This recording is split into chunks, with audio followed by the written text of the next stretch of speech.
Hey guys, I'm Mark Allen, BHSpringSolutions LLC and BHSpringSolutions.com. This is another session of High Power University, and we are in the trigger session. And this will probably be a multi-use video because it's going to seem very strange that we're tying an expanded magwell for a high power into what does that have to do with a trigger.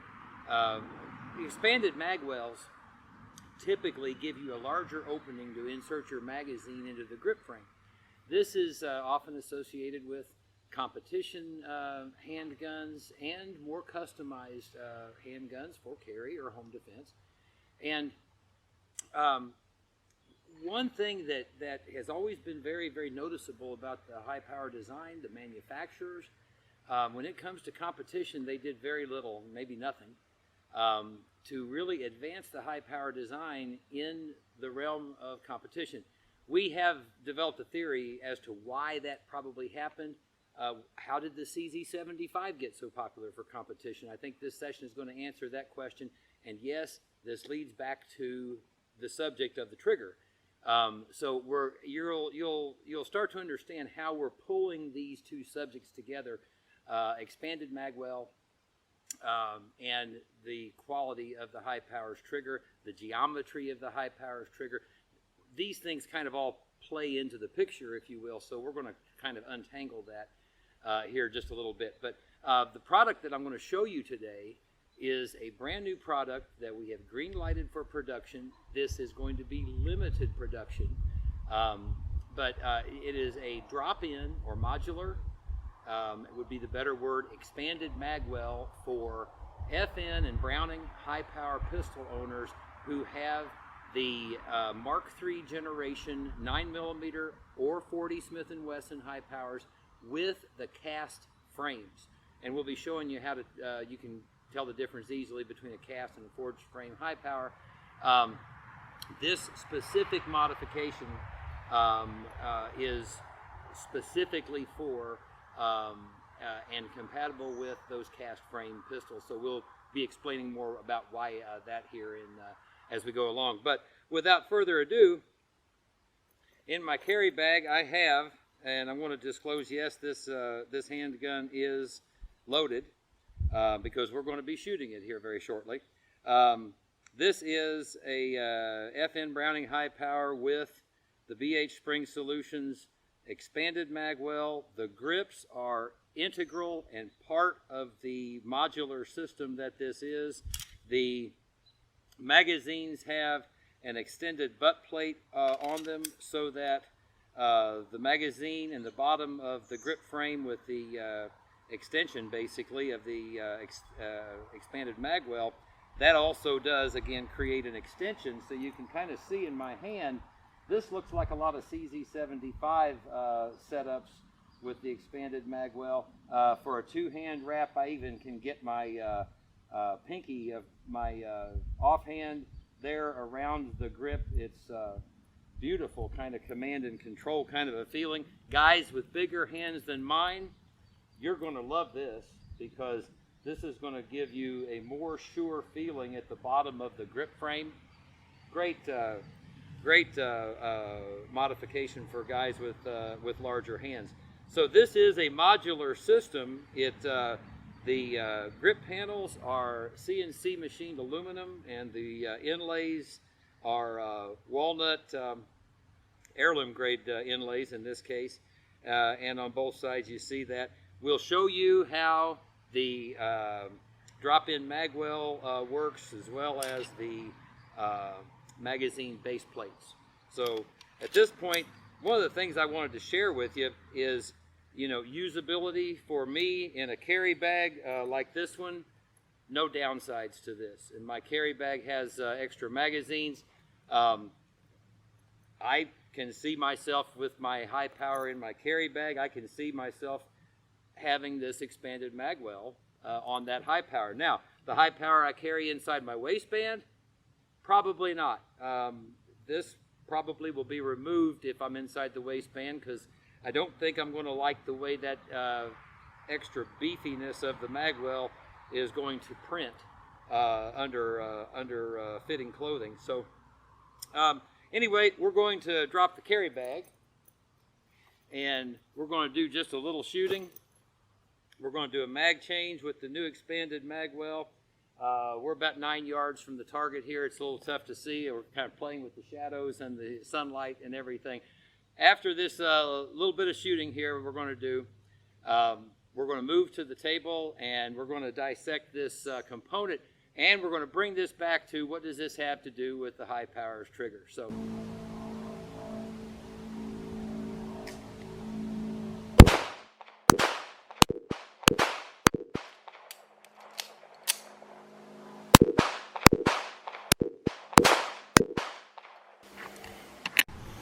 Okay guys, now we're at the table, and I've brought some friends of mine along for the session. And how are we going to pull this expanded magwell, and the practicality or the use of it or the need for it? How do we pull this into the subject about the trigger? Here it goes. If you've ever noticed in competition circles, the CZ75 is an extremely popular choice. We're going to talk a little bit about that. The 1911, not in an officer's version, but in a full-size 5-inch version, the 1911 also is a very popular choice for competition shooters. And there is a little bit of use of high powers in competition, but not much. It happens. There's a few unicorns out there that use them, and that's just about it. This has always been a curious subject for BHSpringSolutions about why. Last year when I was in Bulgaria, where my partner Slav Baruchiev lives, he was so gracious to have me join him for a organized competition. You know, this was like a real pistol competition, you know, like you hear about. You know, with like very strict rules, and they were gracious to me because I'd never actually competed in a competitive format like this, and there were some really kind of world-class kind of guys there competing. So, you know, it was a little bit fun, you know, to watch these guys. These guys are extremely skilled. The CZ75 is a popular handgun of choice. I saw a lot of those that day. Actually, there's a leading Eastern European champion competitive shooter who uses BHSpringSolutions CZ75 springs, and his CZ75 swears by them, and doesn't leave home without them in his handgun. And we appreciate him and his orders very much. I think he orders for his own shooting club, I think, that he has. But anyway, that's a very interesting thing. So we have this drop-in modular system magwell, and this is different than what anybody's ever noticed before. I want to cut back to the trigger real quick. Why the high power not a great competition handgun? Why is it not? Well, the 1911 is, and all these handguns are empty at this point, but the 1911 is. Notice the trigger pull action. Straight back, beautiful, lovely, not prone to pull your sights off of your target when you pull that trigger. The CZ75, let's take a look at it. I mean, the double action trigger pull is ridiculous, so I'm not going to talk about that. But from a cocked and locked perspective, the CZ75, the trigger positioning in the trigger guard is okay. Watch my finger as I pull back, because you're getting ready to see what CZ75 users love so much about the CZ75. You saw my finger go literally straight back.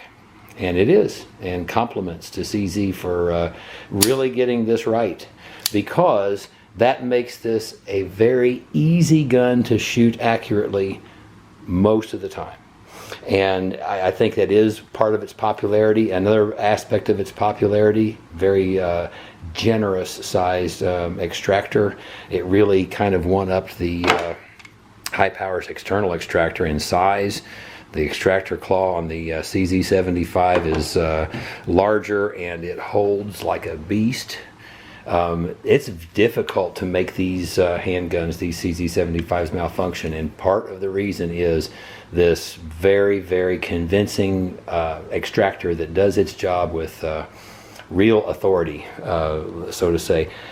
When we were testing our CZ75 optimized spring products and kits, and for those of you who have looked at those, we have a extremely large line of recoil springs, mainsprings, different ways that competition guys can tune their CZ75. And competitive CZ75 guys have really gotten to love that spring system. We tested all those springs, we designed and developed all those springs, and this is one of the test pistols. And I can tell you, except when I completely unreasonably oversprung this pistol and made it short cycle, only in that event did I ever create a stoppage or a malfunction in this handgun. Which is unreal but part of the secret to that is the size of this extractor, which by the way is very comparable to the High Power's original internal extractors, size and extractor claw, by the way.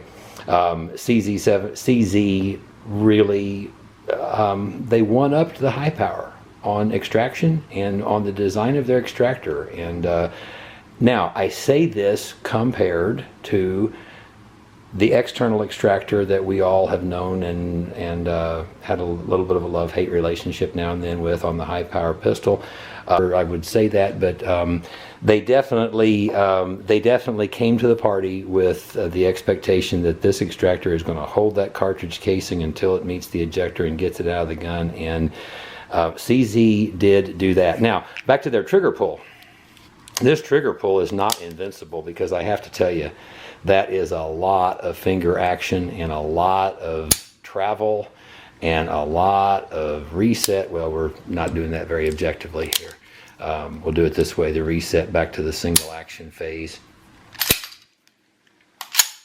And it is about that much, and it's still, this is a lot of trigger travel. Now, you can train your finger to get accustomed to this length of trigger travel, and I'll tell you, as long as it is straight back, you can live with this, you can train with this, and you can get your muscle memory to work with this. Again, because of that straight back characteristic, we know a lot of people who say, and I can't tell you the number of people who have called our toll-free line and have explained to me, you know, I got to tell you, man, I can shoot a CZ75 like I'm an all-star, and my High Power, I shoot good with it, but sometimes I tend to shoot low. And please notice my finger, and the bottom of my trigger finger specifically, as it is at the bottom, this is a Arcus 94 High Power. Standard OEM High Power trigger subassembly works exactly the same way in this Arcus as in a Browning or an FN or anybody else's. Watch my finger as I pull rearward, and did you see the bottom of my finger and its proximity to the bottom of the trigger guard? Did you see that change? Now here, I'm in my forward position, and as I pull back, you see what happens. That bottom of my trigger finger does get closer decisively to the bottom of the trigger guard. What that tells me is, yes, this is a true down and back trigger motion. And the reason for the down and back trigger motion, it goes all the way back to this right here. And what we know about this part of the High Power pistol design, this was done in a hurry, and it was. There was a deadline they needed to meet. It needed to have a magazine disconnect. It needed, you know, to do what it needed to do. And this is all a brand new design, and actually nobody knows whether it's even 100% even possible at this point. But Dieudonné Save brought this thing in, and for better or worse on the trigger, it functions and it works and it fires. And in the original design of the High Power, especially with its internal extractor, it fired and fired and fired for a very, very long time and a very robust life. But it does not change the fact that even in this schematic, you can even see and you can imagine that trigger pivoting with your finger on it, and it's down and back. That is the geometry of the High Power's trigger. that is what competition shooters would have been working with. If a lot of them had gone with the high power pistol, is they would have been working with that. And that is a difficult thing to compensate for. It's a difficult thing to muscle memory for. It's a difficult thing. John Browning didn't do the triggers that way. And it really just didn't help the high power in the whole competition world. I want to show you, this is the BHSpringSolutions new advanced trigger for high power pistols. This is the trigger action of it. And we think that looks very similar to a John Browning 1911 trigger. Actually, I'll show it to you again here, and we'll get a real reset to show you. And that's the reset. But what you're seeing is that finger and how it's pulling straight rearward, how it's resetting straight forward. The trigger finger likes this, muscle memory likes it, the 1911 epitomizes it, and all other John Browning triggers basically. And that's the reason for the advanced trigger subassembly for the high power. One of the reasons. You'll notice that when I was shooting with this handgun outside, we have the new magazine eject assist spring installed. Fantastic. Again, this is a competition level grade upgrade. The fact that now we have help getting that magazine away and clear from the pistol. Now back to, now that we've went the way we've gone with the trigger, I do want to show you this new modular magwell system for the high power. First thing we're going to do is we're going to take off these beautiful grips.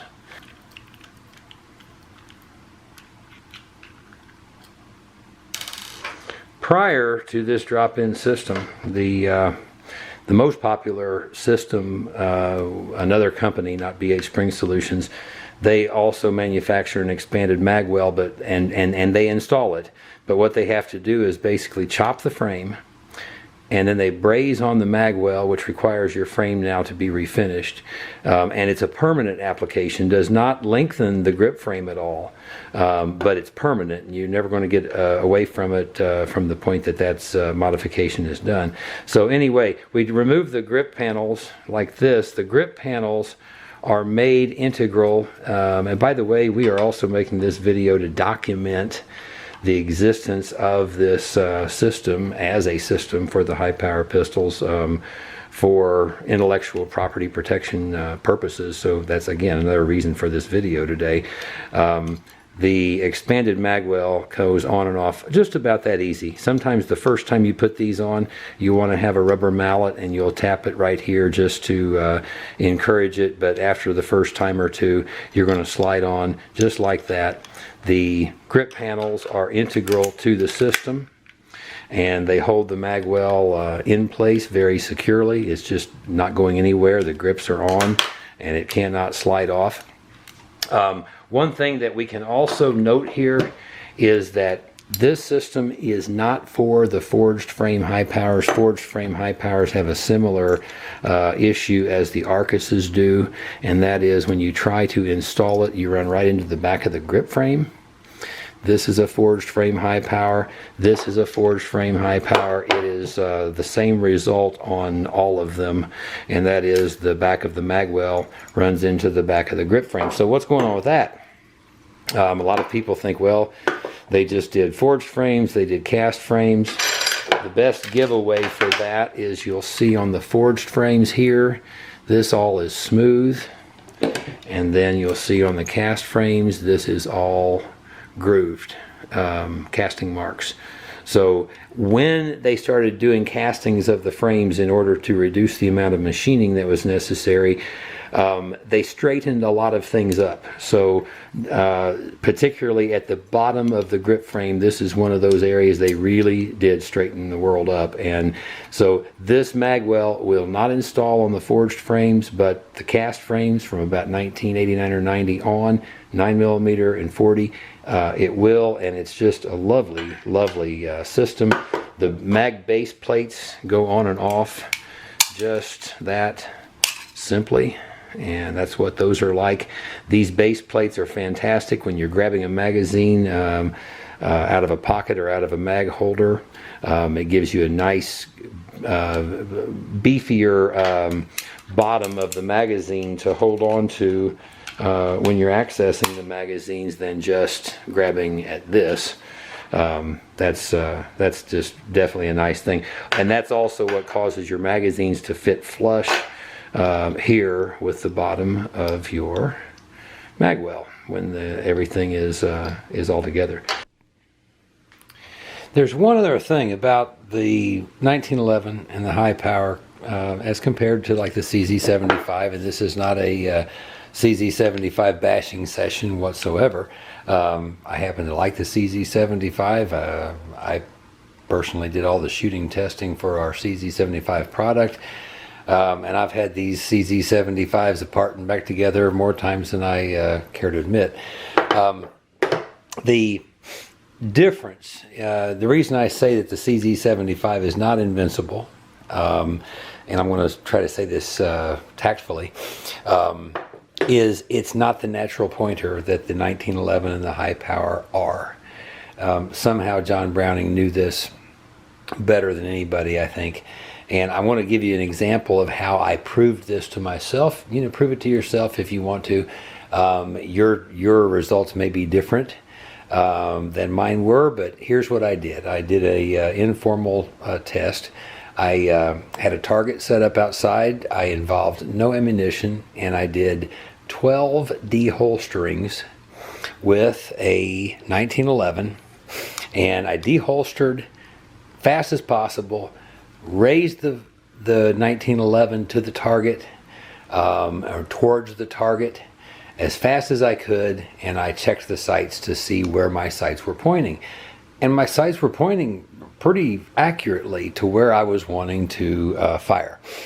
I did the same thing 12 times with my high power pistol. We're not showing you this because I can't show you what I'm seeing with my eyes, obviously, in a video.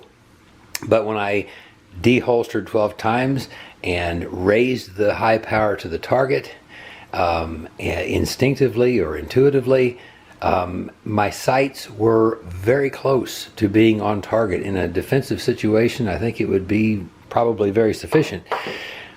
And then, third, I went to the CZ75, deholstered very fast, raised to the target, and all 12 times I was low. And this can be compensated for. Muscle memory, reflexes. You can learn to live with this, and you can work it out. And if you're not practicing all the time with a natural pointer like a high power or a 1911, you'll get good with the CZ75, and it'll become a natural pointer for you if you train your muscle memory and your reflexes to work with the platform. For me, I never had to work that out with a 1911, and I never had to work it out with the high power. They were just designed, it seemed like, for me. And this was a huge revelation when I did this little test for myself.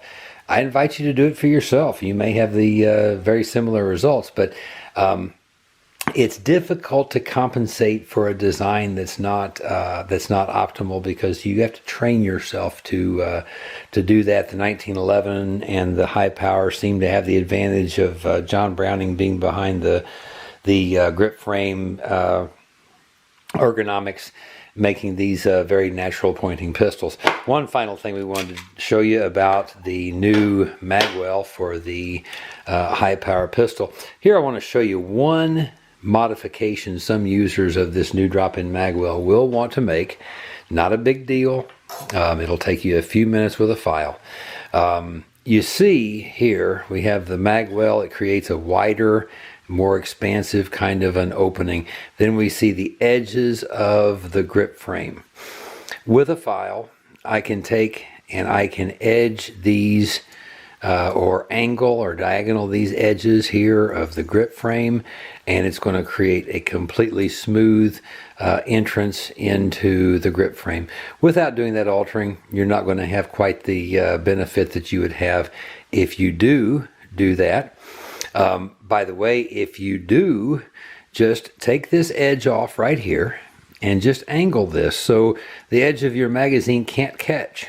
That's all it really takes.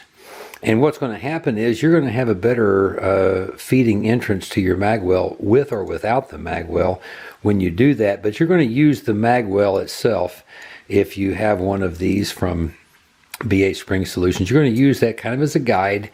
Just knock these edges off here so the edges of the magazine can't catch when they're entering the magwell of the frame, and you'll be happy with that.